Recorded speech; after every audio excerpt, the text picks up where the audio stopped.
हम एल्बम करते करते ही हम एक मूवी के निर्माण की ओर निकल चुके हैं। हमारे आदित्य स्टूडियो ऑफिशियल वर्तमान में एक मूवी के निर्माण करते हैं जेकर नाम हवे मैं होगे इट्स डिफरेंट, जिमें हमन भाई बहन एक अहम भूमिका निभाथन और आशा करत हन कि ये मूवी अभी आप मन ला उतना ही पसंद रही जितना हमन की वीडियो आप मन ला पसंद आते।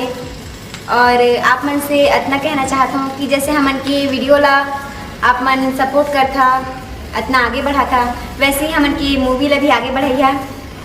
हमन की मूवी बहुत ही जल्द आप मन के सामने होगी और बस ऐसे ही हमन की मूवी ला भी आगे बढ़ाइया जैसे हमन की वीडियो ला आगे बढ़ा था। तो हेलो दोस्तों, इस वीडियो में आप लोग देखे होंगे वो सही हैं जो कि भाई बहन का मूवी जो तैयार हो रहा है। आप लोगों को ये इन्फॉर्मेशन अच्छा लगा तो हमारे चैनल को ज़रूर सब्सक्राइब करें एंड बेल आइकन को ज़रूर प्रेस करें। तो मिलते हैं अगले वीडियो के लिए। जय हिंद, वंदे मातरम।